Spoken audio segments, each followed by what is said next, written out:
চিতই পিঠা তো সবাই খেয়েছে সব রকমের, কিন্তু এভাবে ভাত দিয়ে চিতই পিঠা কেউ কখনো খেয়েছেন কি না জানাবেন। এতটাই নরম, এতটাই সুন্দর খেতে, না একবার বানিয়ে খেলে বুঝতে পারবেন না। নমস্কার বন্ধুরা, আজও চলে এসেছি আপনাদের সামনে আরও একটা নতুন রেসিপি নিয়ে। এমন একটা রেসিপি যে দেখবে তারই ভালো লাগবে, দেখেই বানাতে ইচ্ছা করবে।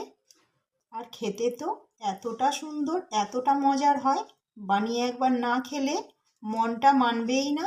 ভাত নিয়ে নিয়েছি, আজকে আমি ভাত দিয়ে পিঠাটা বানাবো, চিতই পিঠাটা।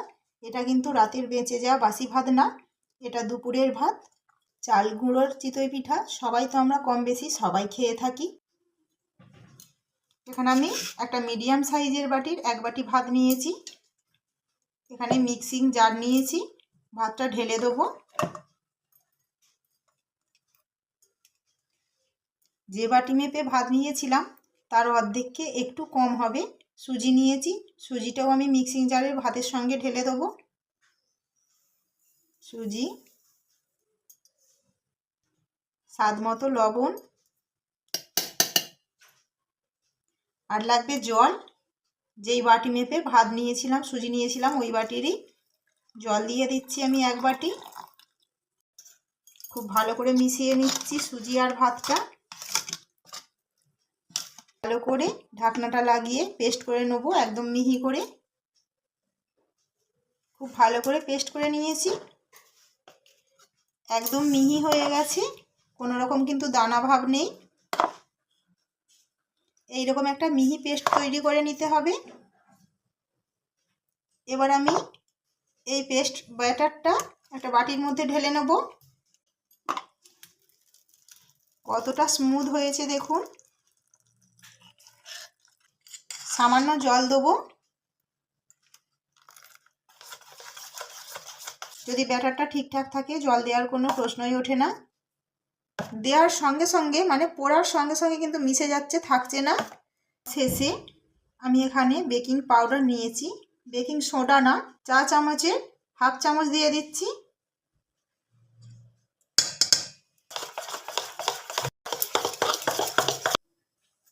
আজ আমি ভাতের জালি চিতই পিঠা বানাচ্ছি, সেই জন্য এখানে ননস্টিকের একটা কড়া বসিয়ে দিয়েছি গ্যাসের মধ্যে। কড়াটা আমি খুব ভালো করে গরম করে নেব। কড়াটা খুব ভালো মতো গরম হয়ে গেছে। আমি কড়ার মধ্যে 3-4 ফোঁটা সাদা তেল দিয়ে দিচ্ছি। তেলটা আমি একটা সুতির কাপড় দিয়ে খুব ভালো করে মুছে নেব। এবার এখান থেকে 1 হাতা করে ব্যাটার নেব আর কড়াইয়ের মধ্যে দেবো। মাঝ বরাবর দিয়ে দিলাম। চাড়ানোর কোনো দরকার হলো না, আপনা হতেই চাড়িয়ে গেছে। এবার আমি একটা ঢাকনা দিয়ে দেবো, যেহেতু ভাতের চিতই পিঠা একটু সময় লাগবে। গ্যাসের আঁচটা একদম কমিয়ে দিতে হবে, দিয়ে একটা ঢাকনা লাগিয়ে দেবো। ঢাকনাটা খুলে নিয়েছি, দেখুন কত সুন্দর জালিদার হয়েছে। এই যে আমার হাতে কিন্তু লেগে যাচ্ছে না। এবার তুলে নেব। কড়াই থেকে কত অনায়াসে ছেড়ে গেল। একটা হয়ে গেল, পেছনটা দেখুন কতটা সুন্দর। আরও একটা কড়াইয়ের মধ্যে দিয়ে দিয়েছি, কত সুন্দর ধীরে ধীরে জালি হয়ে যাচ্ছে দেখুন।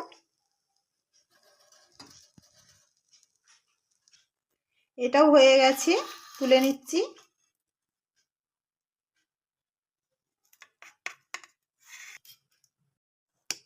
আরও একটা দিয়ে দিচ্ছি।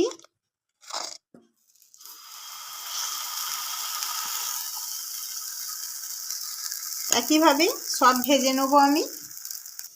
কতটা খালি ফুলেছে দেখুন বন্ধুরা, কতটা সুন্দর হয়ে ফুলে গেছে।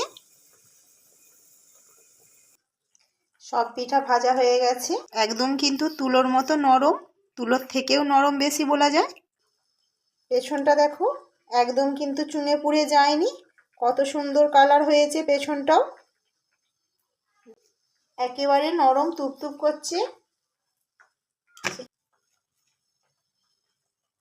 কতটা নরম দেখেই বুঝতে পারছো। ঝটপট এভাবে বানিয়ে ফেলবে।